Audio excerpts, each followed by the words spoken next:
কফিনবন্দি Donald Trump ও তার পুরো পরিবার, পেছনে দাউ দাউ করে জ্বলছে হোয়াইট হাউস, আর ওপরে বড় বড় অক্ষরে ফার্সি ভাষায় লেখা রক্তের বদলে রক্ত।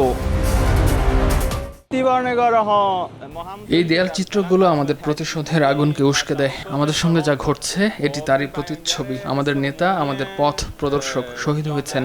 আমরা যদি এখনই ব্যবস্থা না নেই, যদি প্রতিশোধ না নেই, নেতাদের হত্যা করা তাদের জন্য সাধারণ ব্যাপার হয়ে উঠবে। তাই আমাদের এখনই শক্তভাবে এর বিরুদ্ধে দাঁড়াতে হবে, যেন তারা আর কখনো এমন করার সাহস না পায়।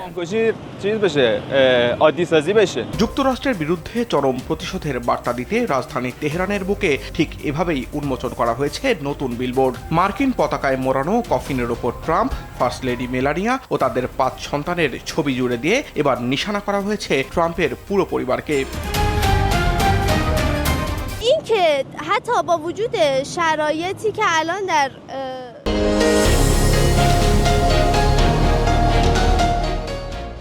আমাদের নেতা ও শহীদদের হত্যার বদলা হিসেবে ট্রাম্পকে অবশ্যই হত্যা করা উচিত। মানে আমাদের সেনারা যদি সেটি পারে তবে খুবই ভালো হয়। কিন্তু আমি মনে করি ট্রাম্পকে হত্যায় সাম্রাজ্যবাদীদের থেকে মুক্তি নয়। ট্রাম্প সাম্রাজ্যবাদের একটি স্বতন্ত্র উদাহরণ মাত্র।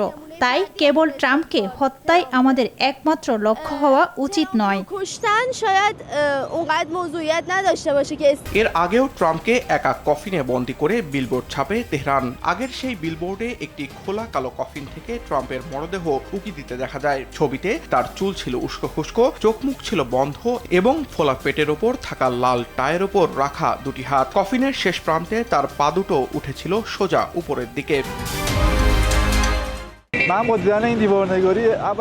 আমি একজন ইরানি হিসেবে গর্ববোধ করছি এবং আমাদের সক্ষমতা পুরো পৃথিবীকে দেখিয়েছি। আমরা বিশ্ববাসীকে বলতে চাই, আমরা কখনো পিছু হটব না। ট্রাম্পও ইরানকে সহজে শাসন করতে পারবে না। যুক্তরাষ্ট্র ও ইসরায়েলের সঙ্গে চলমান সামরিক উত্তেজনার পারদ আরও বাড়িয়ে দিতে তেহরানের ব্যস্ততম এলাকাগুলোকে বেছে নিয়েছে ইসলামিক বিপ্লবী গার্ড বাহিনী। ব্যানারটি বানিয়েছে আইআরজিসির সংশ্লিষ্ট সংস্থা ওজ আর্টস অ্যান্ড মিডিয়া। এর আগে ইরানের সাবেক সর্বোচ্চ নেতা আয়াতুল্লাহ আলী খামেনির শেষকৃত্যের মধ্যেই বাবার হত্যার বদলা নেওয়ার হুঁশিয়ারি দেয় তার ছেলে মোস্তফা খামেনি। অপরাধীরা বিছানায় শান্তিতে মরার সুযোগ পাবে না, এমন পরিষ্কার বার্তার পরপরই তেহরানের দেওয়ালে দেওয়ালে ফুটে ওঠে এমন মার্কিন বিরোধী ব্যানার।